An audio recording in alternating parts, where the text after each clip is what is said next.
Kawula tinampan rahayu datat ridu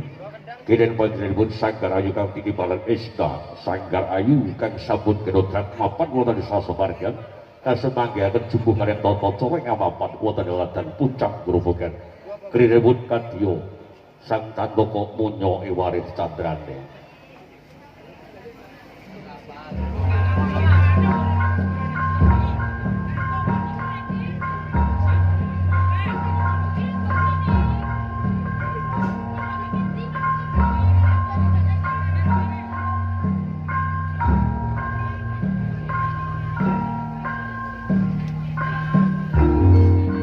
Kinodrat kersane jagat dinasti kersane Gusti kang Maha Suci kanenge wanjine tumulung wahyu kang tumulung Nugroho Jati Jati Nugroho wahyu sejati wahyu palakrami judul sejati saking Gusti Purbaningrat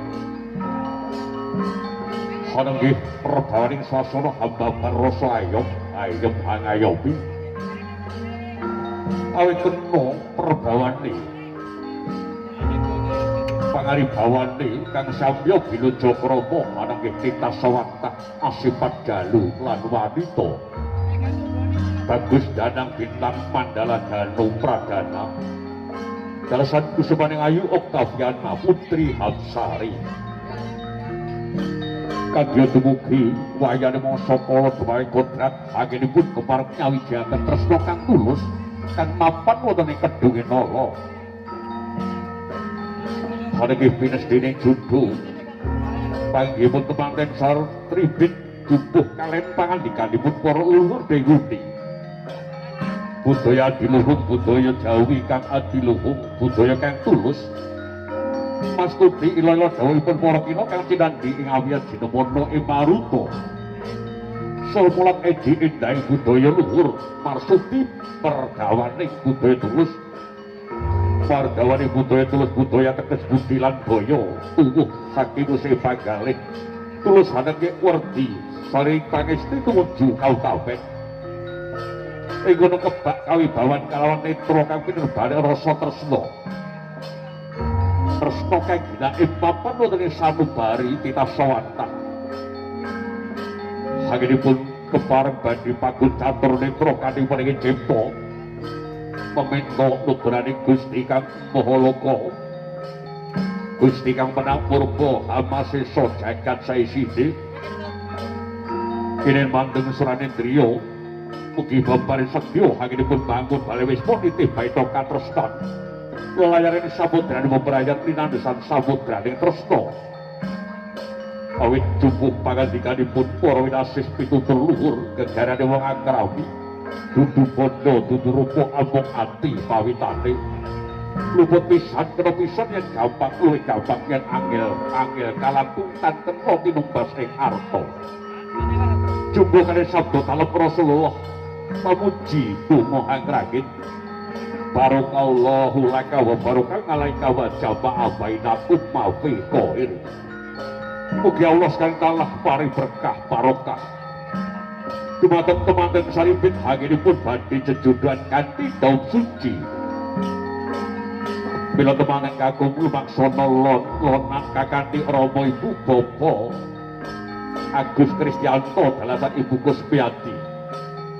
Kang pinayungan kembar mayang gagar mayang kayu klebut Dewan Daru Jaya Daru Kalpataru minangka songsong agung tunggul asmara jumeneng ngarsa kanthi mandeng pucing grana meminta nugraning Bathara kinen hamba bareng ngarsa purwani kardi bareng katresnan winastan balang gantal kawinastan gondang tutur gondang kasih dumadi suruh pinaliting alit mawi benak lawe germangkon luto saspito suruh sumuruping kawruh mugi temanten anginipun bangun bale wis musuh kawruh nagara lan agama teteken rukun iman rukun Islam pinaliting alit mawi benak lawe warna sita kae ketresna kang suci lanjut jalan asta pratilaken temanten saripit manunggalaken tresna kang wis golong giling ing kemdrane pranodya ing kono kebak kawibawan kalawan netra kang pinurba ing rasa tresna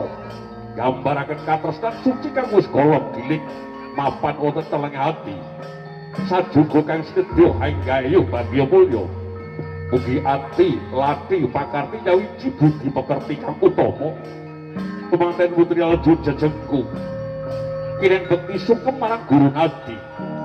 hanenge ingkang bakal ngayomi ngayani gambaraken tresna kang tulus tresna kang sejati kang Mas aturaken sungkem saha bekti kula nggih Kang Mas kula badhe swita dhumateng panjenengan derek dawuh panjenengan nggih Kang Mas mugi raharja angin kula bebrayan pasrah jiwa raga kula Kang Mas iya diajeng karo panjenengan Kakang semoga pun Kakang Mayastri mugi Gusti paringi jawab karo aku lan awakmu ya diajeng lanjut temanten midak punta temanten kakung wis lepas canela wiji dadi kang tukupan papan sekati warna bawar melati sarta katil pecah balap bareng kandolo kundolo kejutaing dan wiji dadi urip tumangkar tumangkar angger buyung turas turun lajering sejarah Rama Ibu tembe anduk pratiwun saged bangkit tata jalmi sekati warna mawar melati sarta kandel yen winawar kedelati mugi tansah mantil batir salebete batos kinarya pralambang pedhai kundala kene temanten saribit badhe unjul pecah saking panggula wetak Rama Ibu sarta pecahing asma Jejaka lan Warana silih asma garwa laju adicara junjung derajat sampun kapuraken Ranupada toya tasuh samparan ke garwa nyirnake pemala singkir kang sekala panemuk raharja bagya mulya temanten putri laju laksita lampah pradaksina ubengi kang garwa menika lampah pradaksina bekti mring garwane awit jejering titah sawantah jalulan wanita beda tanggung jawabe beda kewajibane nanging padha kalenggahane jumbuh pandome wekdal utawi jarum jam lampahipun temanten putri gambaraken kabegjan saha marga kang utama tumuju gegayane tembene urip sinebya kang jinaka laju silih panggenan sekar mayang gegamba tebar mayang kenen Rama kang jinenjet yang sepuh silih sarira panjenenganipun Rama Sasturi ngasta sindur rekta wilis sindur selendang rekta wilis menika abang lan putih gambaraken rah janma manusa rah abrit rah seta ugi Nuswantara ada dasar Pancasila kula-kula bandera Nuswantara ada dasar Pancasila sepisan merdika prih langgeng anggenipun merdika kang jinenjet Rama sampun memban hangindit boyong kari kang putra wondene Ibu Sri Murtiti Kranggul aing ngempit-ngempit putra kekalih Datan Prabita putra piyambak putra mantu kareng bakuh kukuh turih dadi janma kang utuh tengguh tresna kang ora rapuh tansah rahayu lampaira kang gendong kembang dene wong tuwa saribit lon-lonan tindakira kebae pangadi-adi kanthi sesanti jaya-jaya wijayanti nirbaya nirwikara kawurian alon-alon lampahipun Rama kaliyan ibu anggenipun boyong karing putra menika asep pitutur kang Dinajak Rama mugi anggenipun nempusi jangkane agusan bangun bale wis penggal tansah ati-ati boten gursa-gursu mundak keseluruh bebasan alon-alon watone kelakon gerbang-gerbang waton selamet gliak-gliak watone kecandak bebasan tan pilih barang kang melok jalaran selak muluk anggenipun membangkong apojo saribit sinambi ngudal pitutur luhur ugi temanten tembe Bupati ilmu sangkan parang dumadi lirik wong urip kudu ngerti saka ngendi asale wong urip kudu ngerti dalan kang kudu diliwati bisa pilah lan pilih wong urip kudu ngerti papan kang nuju ing tebene kula datang umpama temanten saribit babar bingar pasuryane tondo yang dikebak Nugroho tumune rumah wujudé sejati saking Gusti Kang Agung. Silih pernah panggenan kembar mayang kayu kebut Dewa Daru kasipet wonten ing sasana pirunggan. Sikro Kang Jinedra Rama kepareng tanem tuwuh mapan unggan Kang Kinuci Srakojo Saribit. Sinabi Bujo Broto betasan wong tuwa datan kendhap tirakat datan pendhot tarak broto. Awit Rama wis ana kebrate bebrayan. Tanem tuwuh mapan wonten sastra palenggan kalajaeken adicara pangkon tresna bobot timbang. Bobot katresnan putra Saribit Bagus Dana Bintang Mandala Danu Pradana. Kalasan kusumaning Ayu Oktaviana Putri Hapsari Suko wengane wicara duarane kondo Romo dalasan ibu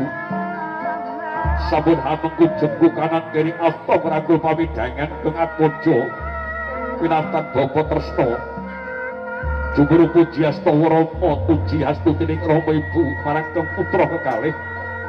ingkang Claudio Amjiri Samudra bebrayan boten batin di banjiladan menika wujudaken sakyek saya kabdi bebrayan gong lamun manunggal tetunggal lare batin Abu Payu Budi Rahayu awit wong tuwa kadhi dene wis putus tanggung jawabe kang sebodon lairake gedheke pinterke lan omah-omahke kalajaken tanem tuwuh Romo lenggahaken Kang Atmaja Saribit Nabi ngasta pamidangan kang putra kekalih winastan tanem tuwuh mugi tembe tansah wuh tumuwuh nugrani Gusti kang gelar jagat Allah Subhanahu wa taala lenggah kanthi madhep mantep yen sinawang saking Mandra temanten Saribit pindha mutiara lan pembanan pindha surya kembar bebasan ketih nong tetes daging rong tapel balor toplek wis panunggal dadi satunggal terpindho turiga manci warangka sosok wani kendi wis cocok rasane ati